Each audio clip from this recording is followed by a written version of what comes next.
মনে হলো আমারই আরে ও আজ রে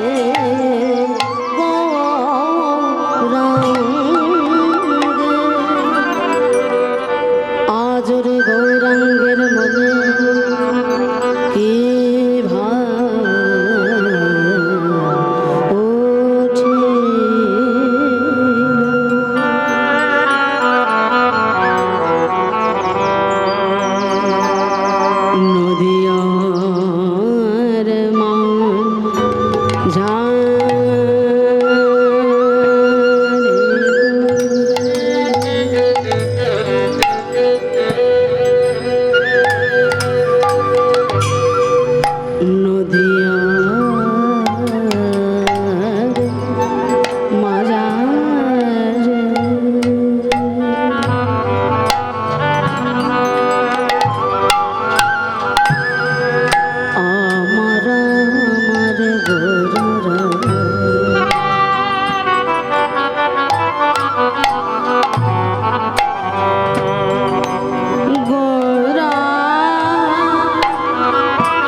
দেখো দেখো ভাব বোঝা তো যায় না, ভাব বোঝা তো যায় না, ভাব বোঝা তো যায় না, ভাব বোঝা তো যায় না।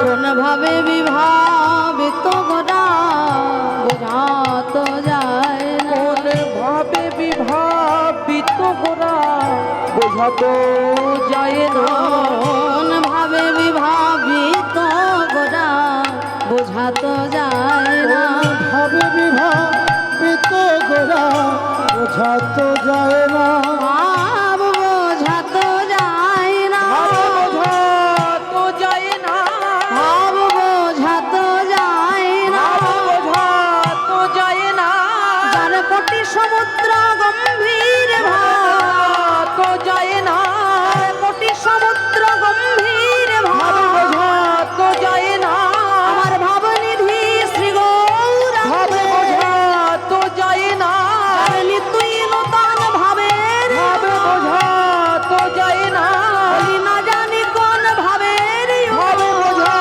তো যায় না, না জানি কোন ভাবের আমার ভাব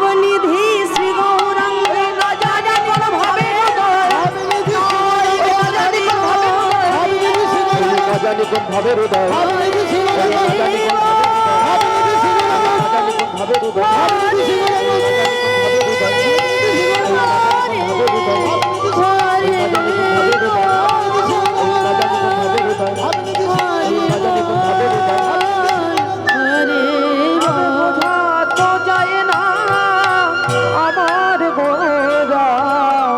আমার গোরা গোরা গোরা রা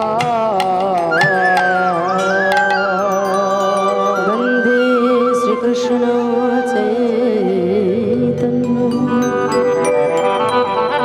নিত্যানন্দ সহোদিত গৌরদায়ে পুষ্প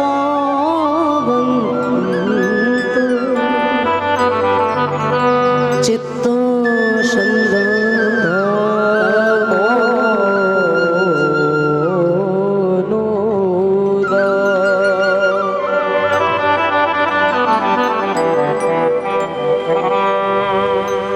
জয়নিতাই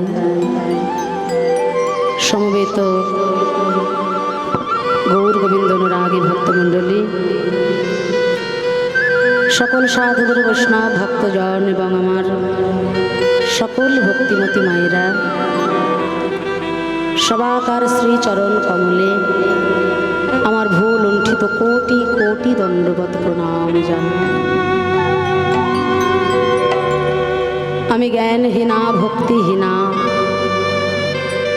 লীলা কথা চলাকালীন অনেক ভুল ত্রুটি অনেক অপরাধ হবে আপনাদের শ্রীচরণ কমলে। নিজ গুণের সন্তান মনে করে আমার সকল অপরাধ আপনারা ক্ষমা করবেন আর আশীর্বাদ করবেন। আপনাদের মতো গৌর গোবিন্দ অনুরাগী ভক্তের চরণ ধুলা আর প্রাণ ভরা আশীর্বাদ মাথায় নিয়ে আমার জীবনের কৃষ্ণ ভজনের পথ যেন দিনে দিনে আরও উজ্জ্বল হতে পারেনি। তাই গৌর প্রমাণ। জয় জয় নিতাই গৌর সীতানাথ প্রেমানন্দে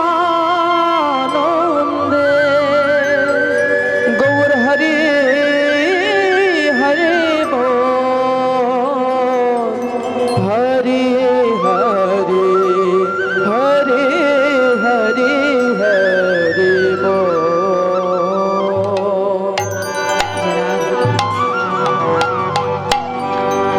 শাস্ত্র বলছে চারি যুগে চারি ধর্ম জীবের কারণ, আর এই কলিযুগের ধর্ম হরি নাম সংকীর্তন। নাম সংকীর্তনং যস্য সর্ব পাপ প্রণশনম প্রণাম দুঃখ শমনং ত্বং নমামি হরিং পরম।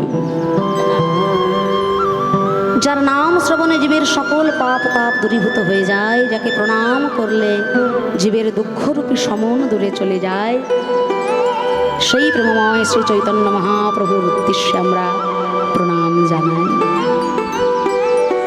আজ এই হরিবাসর প্রাঙ্গণ যেন মধুময় ইষ্টধাম বৃন্দাবন ধামে পরিণত হয়েছে। যেখানে হয় হরি নাম সংকীর্তন সেই স্থান মধুময় ইষ্টধাম বৃন্দাবন। আর যেখানে ভক্তের বাস সেখানে ভগবান তো আসবেনই, তাই তো? ভগবান তো নিজেই বলেছেন আমা হতে আমার ভক্ত বড়। ভক্ত আমার মাতা পিতা, ভক্ত আমার গুরু, ভক্ততে রেখেছে নাম বাঞ্ছা কল্পতরু। ভক্ত যদি খাওয়ায় আমায় তবে আমি খাই, আর ভক্ত না খাওয়ালে আমি উপবাস যাই। আপনারা আমার কথাগুলো পরিষ্কার বুঝতে পারছেন তো? বেশ। ভগবান ভক্তের কাছে কি চান? শুধু তার অন্তরের ভক্তি, প্রেম, অনুরাগ, এইটুকুতেই ভগবান জন্ম জন্মান্তর বাঁধা পড়ে যান, তাই না?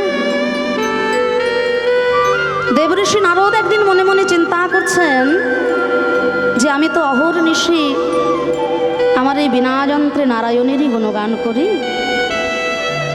তাহলে আমি হয়তো প্রভুর সব থেকে প্রিয় ভক্ত, তাই না? দাদা এই দিকের পাখাটা যদি একটু বন্ধ করে দেন খুব ভালো হয়, বড্ড কানে লাগছে দুটোই। একেতে তো নিজের কথা শুনতে পাচ্ছি না, তার মধ্যে এই পাখার এত আওয়াজ, ফিডব্যাকটা ঠিক পাচ্ছি না আমরা। একটু বন্ধ করে দিলে ভালো হয়, বড্ড আওয়াজ হচ্ছে। যে রাধে। তা দেবঋষি নারদ মনে মনে চিন্তা করছেন, আমি তো দিবানিশি নারায়ণ ছাড়ার দ্বিতীয় কিছু জানি না, তাহলে আমি হয়তো ভগবানের সব থেকে প্রিয়জন, কাছের জন, নিজজন। তাই চিন্তা করতে করতে দেবঋষি নারদ বৈকুণ্ঠ ধামে শ্রীহরির কাছে গিয়েছেন। তা ভগবানের কাছে এসে দেখছেন ভগবানের সামনে একটি গ্রন্থ রাখা আছে, একটি বই। তো নারদ ঋষি চিন্তা করছেন, ভগবান আবার পড়াশোনা করে নাকি?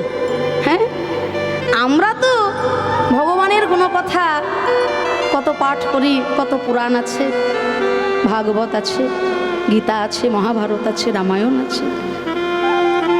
তাহলে ভগবান আবার পাঠ করছেন, ভগবানের কাছে এই গ্রন্থটা কিসের? ভগবানকে জিজ্ঞাসা করছে, এ দয়াময়, তোমার সামনে এই গ্রন্থটা কি কারণে?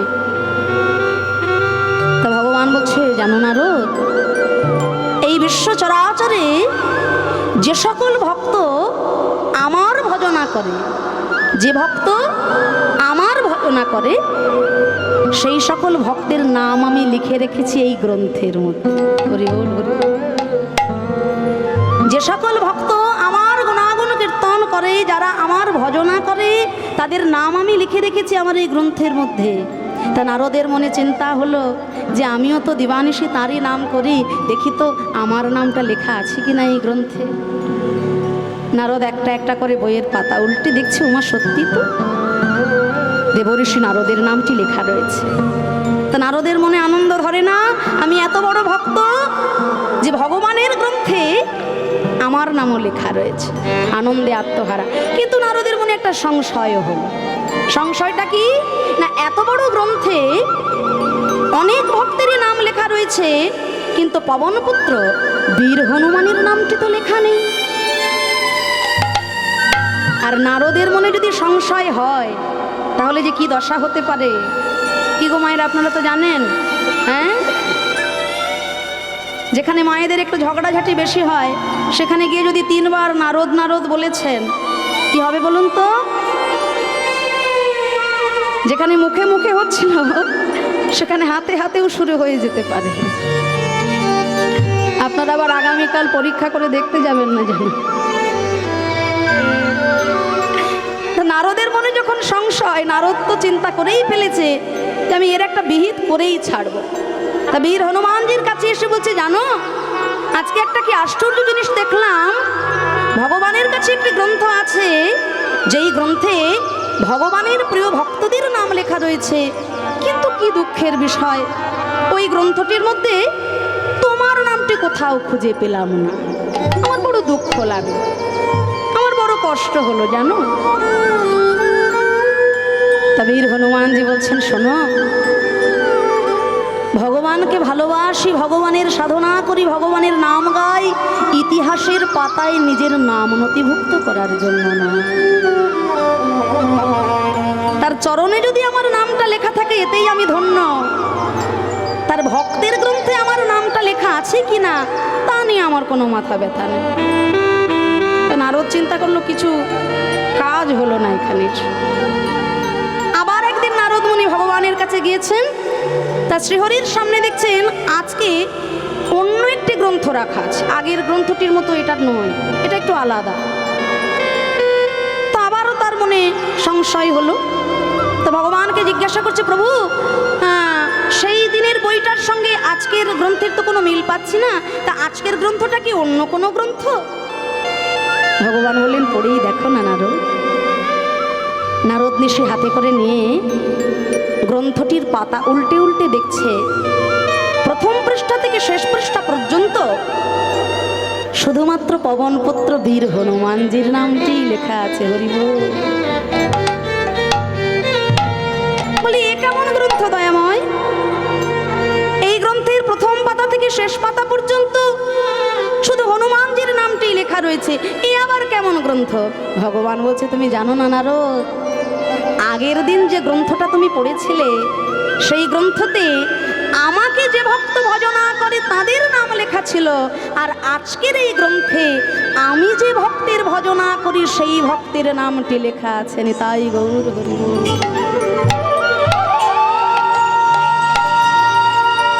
রাধে রাধে। যে যথমাং প্রপদ্যন্তে তাংস্তথৈব ভজাম্যহম মমো বর্তানুবর্তন্তে মনুষ্য পার্থ সর্বস্য। যে ভক্ত আমাকে যেমনভাবে ভজনা করে, যে ভক্ত আমাকে যেমনভাবে ডাকে, আমিও তাকে তেমনভাবেই ভজনা করি।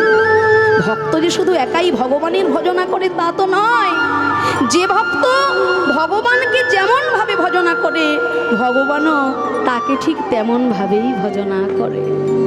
তাই আগের দিনের গ্রন্থে যে সকল ভক্ত আমার ভজনা করে তাদের নাম লিখেছিলাম, আর আজকের এই গ্রন্থে যে ভক্তের ভজনা আমি ভগবান নিজে করি তার নামটি লিখে রেখেছি। আহা, তাই ধন্য আপনাদের এই হরিবাসর প্রাঙ্গণ। গৌর গোবিন্দের শ্রীচরণে প্রার্থনা জানাবো। আমি এখানে এসে শুনলাম এই হরি সংকীর্তন মহোৎসব হয়তো নূতন শুরু হয়েছে আপনাদের এই গ্রামে। বিশেষ করে মায়েদের উদ্যোগে। নারী শক্তি তো একটা বিশেষ ক্ষমতা, নারী শক্তিকে অবহেলা করা চলে না। যে ধরিত্রী মায়ের ওপরে চরণ রেখে আমরা জীবন চালনা করি তিনিও হলেন একজন নারী। যার গর্ভে 10 মাস 10 দিন থেকে এই জগৎ সংসারটাকে আমরা দেখলাম তিনিও হলেন একজন নারী। যে প্রকৃতির আলো বাতাস পেয়ে আমরা জীবন ধারণ করছি তিনিও হলেন একজন নারী। তাই আমাদের মায়েদের ঐকান্তিক প্রচেষ্টায়, হ্যাঁ বাবারা তো পিছনে আছেই, এখানকার প্রধান বাবু, প্রধান সাহেব, তাঁরও ঐকান্তিক প্রচেষ্টা, সহযোগিতা এবং আমার মায়েদের অক্লান্ত পরিশ্রম সবটুকু মিলেমিশে আজ এই হরিবাসরটি এত সুন্দর হয়েছে। আপনারা গৌর গোবিন্দ অনুরাগী ভক্তজন সবাকার শ্রীচরণে আমার প্রার্থনা রইল, প্রাণ ভরে আশীর্বাদ করবেন, এগিয়ে আসবেন আপনারা। প্রত্যেক বছর বছর যেন এই হরিবাসর মধুময় ধাম বৃন্দাবন ধামে পরিণত হয়। তাই গৌর জয় জয় নিতাই গৌর সীতানাথ প্রেমানন্দে গৌর হরি বল হরি বল হরি হরি বল।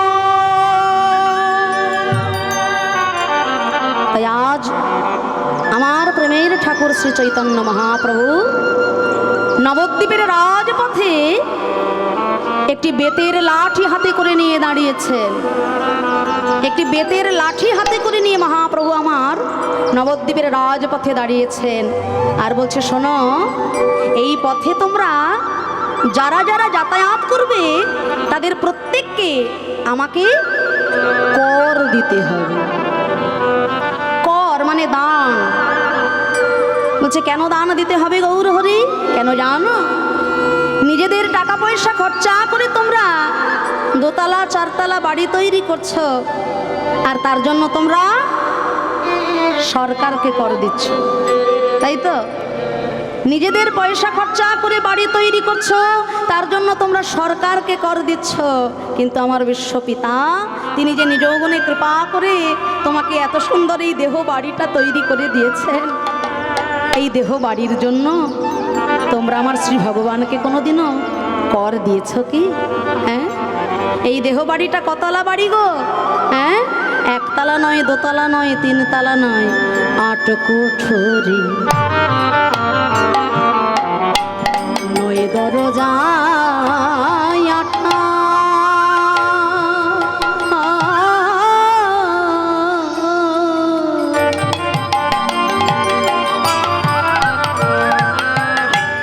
মধ্যে মধ্যে ঝরকা কাটা। ওই 8 কুঠুরি নয় দরজায়াটা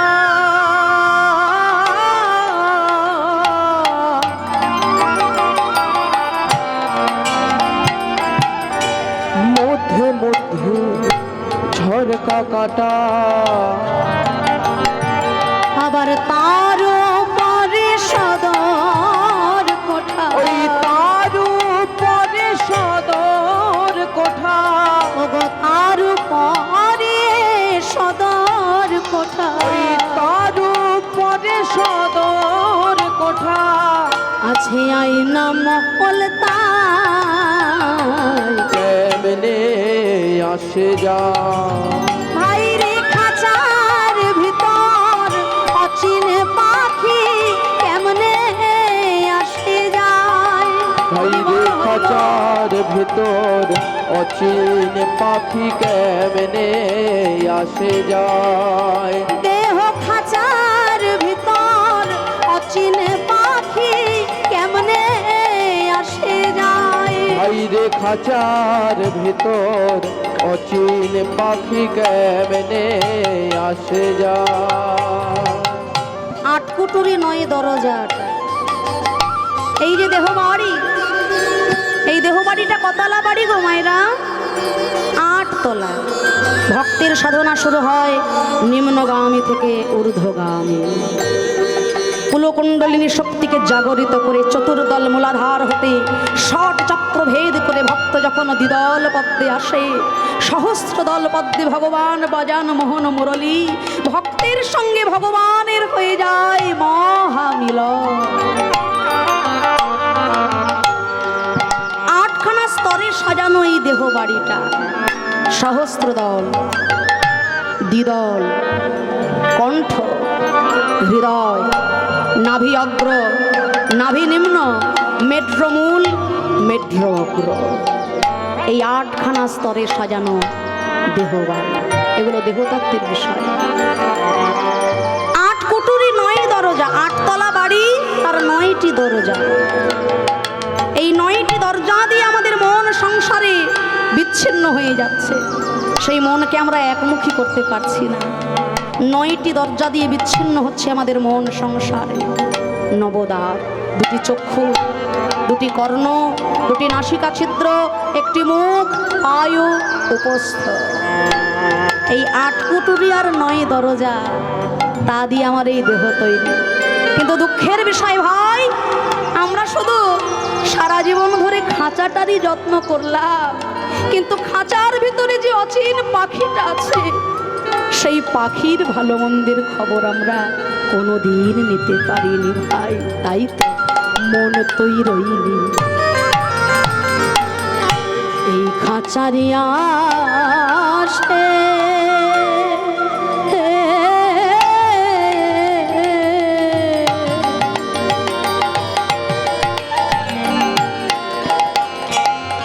এই খাঁচা যেত কাঁচা বাসে, ওই মন তুই রইলি খাঁচারি আসে,